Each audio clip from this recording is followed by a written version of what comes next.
Hi, I'm Josée Roussy, Quantum Living Advocate. In this video, we're going to talk about how to do a comprehensive scan. So let's go over in comprehensive. There are 4 options when you do a comprehensive scan. The first section that has 3 options in it is the intelligence scan. This means that to decide which areas to scan out of I think there's 131 different areas that you can scan, the system is going to pick which areas to scan based on a previous scan. So if you click on inner voice here, what it's going to do is going to take the last inner voice that was done, and it's recommended to do the inner voice scan just before you do the comprehensive, because you want to have the information that is current, because things shift all the time. So if I click on inner voice, it's going to see it selected certain things for me, my eyes, my left knee. So this is telling me that those areas of my body are affected by my emotions, because remember, inner voice is all about emotions. So the other option, vitals, this one is going to be based on what the vital scan that was done previously picked up as needing further investigation. If you want to see what areas of your body are affected by your vitals result, you'd pick vitals. But what is the best to do is to just choose combine, and it will select the areas to scan for you based on both the inner voice and the vital. So these options are the intelligence scan. And when you do, by the way, when you do an easy scan, this is what the system does for you. It's an intelligence scan combine. Now, if you want to select a specific area of your body to scan, you would pick custom scan. Or if you want to do a full comprehensive scan, something that is not recommended to do every day or not even every week, you do it every once in a while. A good amount of time is every 3 months, like one per trimester, or maybe once a month. If you're sick, very sick, and there's something like really going on with you, you may want to do it a little bit more often, but it could be tiring for the body to receive this amount of optimization. That's why we don't recommend to do it like too often.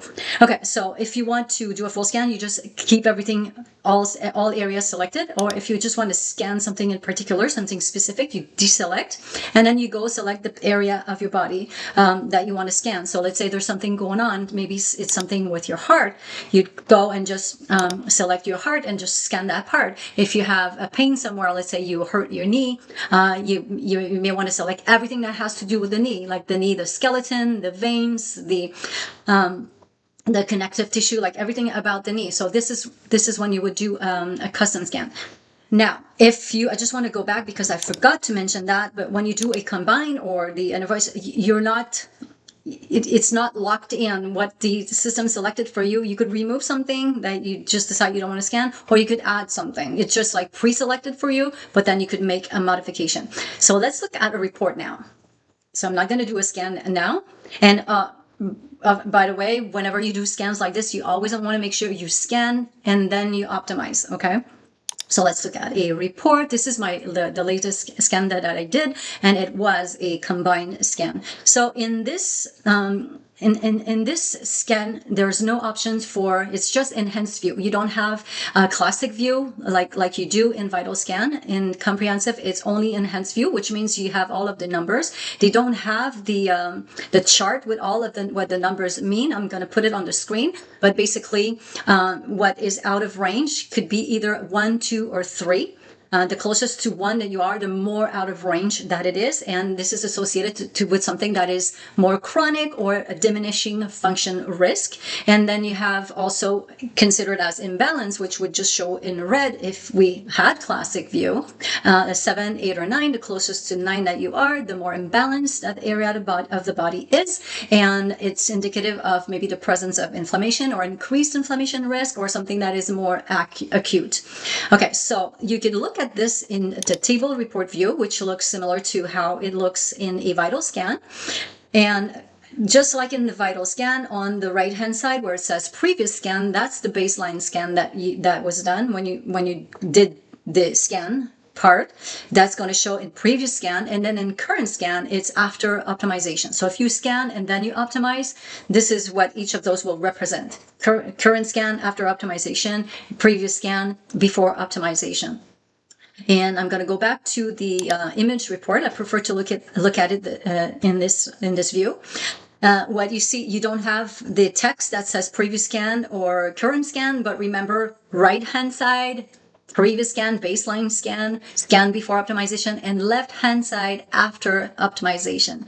So one thing that's cool about this one is you could, if you want to know, like where in your body is a specific part, you could click on any of the items and then go click on the icon of a person, and then you could see exactly where it is on the body, and then you could even like move it around. Like you get the 3D view because it's not responding. Okay, I was using 2 fingers instead of just one. You can move it around, and you could even select the view you want, bones, muscles, and so on. So it's pretty cool. It's a good learning tool. And what else do I need to say about this? I think that's pretty much it. So you're going to see everything in the scan that was selected. Little trick that's good to know. If you want to get a view of just what was out of range before and after optimization, and this trick only works if you've previously done an easy scan, because easy scan, that's what an easy scan does. It only shows you what's in out of range before and after. So if you've done an easy scan before, you could do a comprehensive scan and then go in easy scan. Okay, right after you go in easy scan, and then if you go on a report,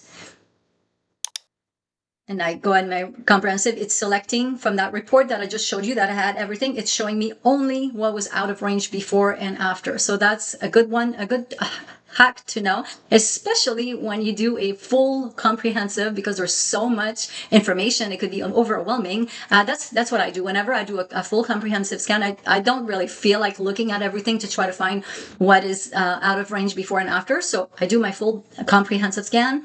I email it to myself, and then I go in easy scan so that I could visually and quickly see what was out of range before and after. And 2 things that I forgot to mention, just make sure that you always email the report to yourself, like for any other report, and also make sure to wear your bone transducer headset during the scan. There is something that I forgot to mention is how often the system will allow to do a scan. You have to wait 1 hour before you could do a new scan. And if you did an easy scan, and because an easy scan does include a comprehensive scan, and immediately after you go in comprehensive scan, because maybe you want to scan something like do a custom scan, the system is going to tell you you cannot do a new scan. And that's the reason is because you just did one. And sometimes people don't think of this because they don't think of an easy scan as a comprehensive scan, but it does include the comprehensive scan. So keep that in mind. What you can do though, sooner than that 1 hour waiting period, is a new optimization. You could wait after 10 minutes, you could optimize again. So there are times when you may want to do that if there's something going on. Let's say you hurt your shoulder, or something's going on somewhere. You may want to optimize more frequently throughout the day, just to send a reminder basically to your body to go back to homeostasis. So that's something that is practical to be able to do that. But yeah, every 10 minutes. Just keep in mind, if you do that, then the current scan and the previous scan, when you scan and you optimize, the previous scan is the scan before optimization, and the current scan is the scan after optimization. But if you optimize again, then previous scan becomes the scan that you did just before you optimized again. The result after optimization that you had in that previous scan, that becomes your previous scan, and then the optimize that you just did becomes your current scan. So just keep that in mind.